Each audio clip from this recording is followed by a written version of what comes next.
Hello guys, welcome back to the channel. How do I practice Intune without extra hardware? This is probably the most common question I get, and today I finally answer it. So in this video, I am going to show you exactly how you can do the Intune end-to-end practical without having any physical machine at all. Now to do this, you basically need two things. First, you need an Intune lab. I already made a video on how to create a free 1 month trial Intune lab. So I will drop the link in the description. Go check it out first. If you already have a Intune lab, you can skip this part. If you don't have lab, please create a free lab and then come back. Second thing is you need a virtual machine for testing. So you can use any virtualization platform for this. You can use Hyper-V, you can use VMware or Oracle VirtualBox, whichever you are comfortable with. But for today's demo purpose, I am going to show you how you can use Hyper-V, which is Windows' own built-in virtualization feature.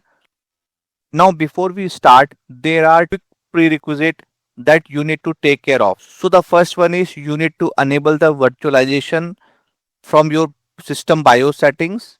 And the second one is you need to enable the Hyper-V for Windows feature on your machine. So let's see how we can do this. So right now I am on my client machine, and if you go to the search and type Hyper-V, you can see that Hyper-V is already enabled in my machine. So you can open the Hyper-V from there. And if this icon or this Hyper-V option is not there, make sure that you have a virtualization feature enabled in the BIOS. And if you go to the add and remove program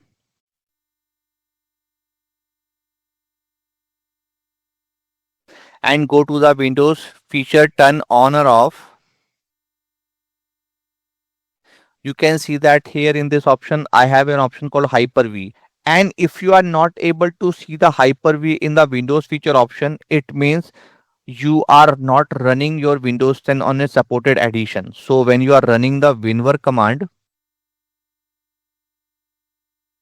you can see that I am currently on enterprise edition. So if you are running the pro edition or enterprise edition, you will definitely able to see the Hyper-V. If you are not able to see this, and if you are using the home edition, then you have two options. Either you upgrade your edition from home to pro, or you can run some PowerShell commands to install the Hyper-V on the home edition. So once you have this feature, and you need to restart your machine, and then you are able to see this Hyper-V here. Now here you have to start creating your Hyper-V machine for testing purpose. Now, before creating the Hyper-V machine, there is one more requirement, that you have to download the ISO file from the internet. So what you have to do, you have to go to the internet and you have to type Windows 11 ISO download, and the very first option Windows 11, you need to go there, and then you have to go down. Here you can see that we have an option called download Windows 11 disk image ISO for 64-bit devices. You have to select this and you have to click on confirm, and then you have to select the language. So I want to select the ENUS, International United States, and then it will ask you to download the 64-bit. So when you are downloading the 64-bit, you can see that here it is started downloading. I already downloaded the ISO, that's why I'm not going to download the ISO. Let me cancel this. So that's all you need to download the ISO. Now once you have the ISO downloaded, what you have to do, you have to go to the Hyper-V. Now here you have to click on the device name and click on new, and then create a virtual machine. Now the very first screen, you have to just read all these things and click on next. And here you have to actually provide your Hyper-V name. You can provide any name. For demo purpose, I will give it a name called Win 11 25 S2. And then here you have an option to store the virtual machine in a different location. So I don't want to store in program data. I want to keep my entire Hyper-V in a specific location. So I will just select the store virtual machine different location, and then I will go to the C drive, And here in the C drive, I already created a folder called Hyper-V, and within that folder I also created another folder called Win1125H2, and then I will select this and then click on next. Now here you have a generation option, generation 1 or generation 2. So go for generation 2 and then click on next. And now here you have to provide how much RAM you want to give to your Hyper-V. So I am okay with uh, 4 GB RAM because my laptop is on 16 GB. So I'm okay with 4 GB RAM. But if you want, you want to go for more or less, you can provide here, or after creating the Hyper-V also, you can increase or decrease the RAM. I don't want to use the dynamic memory for virtual machine. So I will just uncheck this and click on next. And here you want to provide the network connectivity. You want a internet connectivity? Yes. And I will use my default switch. It means your machine is getting the connectivity from the default switch. You can also create a custom switch, but for now default switch is okay because we just need to provide the internet connectivity in the VM. Then click on next, and in the virtual hard disk page, you just need to update the size. What is the C drive disk space on your machine? So by default we are installing the Windows 11 and minimum requirement is 16.7 GB. So I will go for 70 GB. So I need to create a 70 GB C drive in my Hyper-V machine, and then click on next. And now it is asking, you want to install the operating system later or now? I want to install now. And then here you have to pick the ISO file. So I already downloaded the ISO file in my download folder, and then click on open and then click on next. And now that's all you need to do. Just click on finish. It will automatically create everything for you.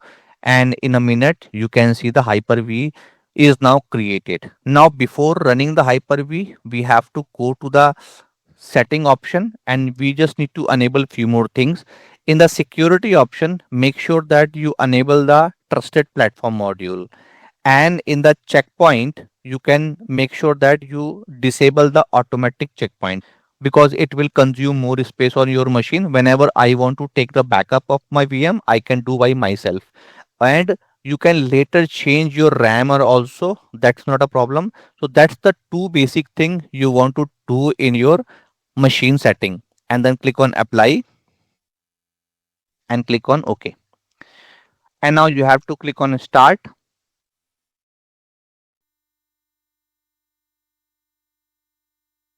and you can see saying press any key to boot from CD or DVD. So what you have to do, there is a trick. You have to just turn off the device. And now what you have to do, after clicking on start, immediately click anywhere in the black screen and continuously hit the enter button. So let me click on start, clicking on the black screen and continuously hitting the enter button. And now we can see that you are able to see Hyper-V is now loading, and then it is going to start the Windows 11 setup. Let me click on next. I don't want to change the language or the time. Then I don't want to change the keyboard also. And then yes, I agree, everything will be deleted, including files, application and setting. And I want to install the Windows 11. I don't want to repair my machine. And then I don't have a product key for now. So let me click on next. And here we have an option to select which image you want to install. So Intune is supporting Pro, Education and Enterprise. So I can go for Education, I can go for Pro. So let me click on the Pro and click on next.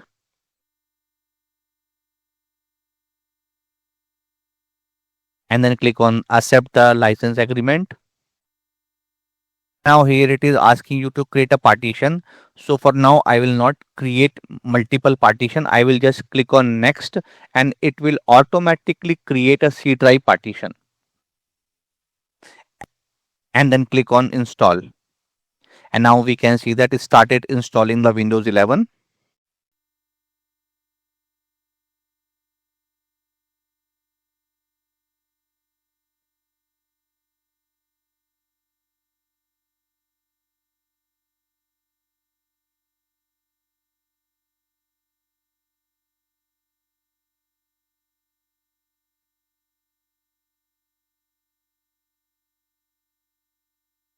And now we are on the out of box experience window, and let me select the region and then select the keyboard layout.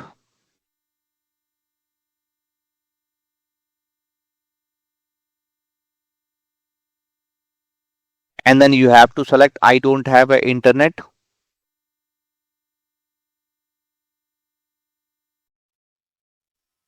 and then create a local account, and then click on next, and then provide the password. And now you can provide the security question answer and click on next, next, accept.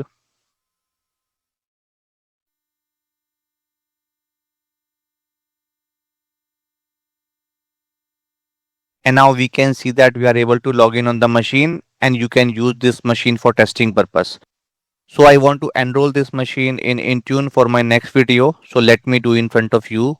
So let me go to the settings. I already configured the automatic enrollment, and I already assign a license to one of the test user. Let me go to the account section and then go to the access work or school.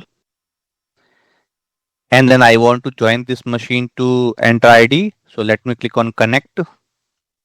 And then you have an option called join this device to Microsoft Enter ID. And then provide the user email ID.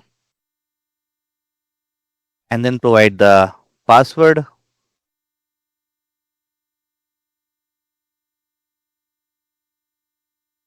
And then just click on the join. Now we can see that the machine is now connected to the Intune.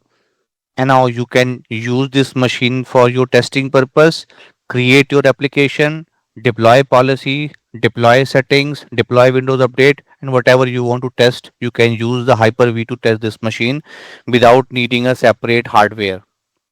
So that's all I want to show you in this video, and I will see you soon in my next video.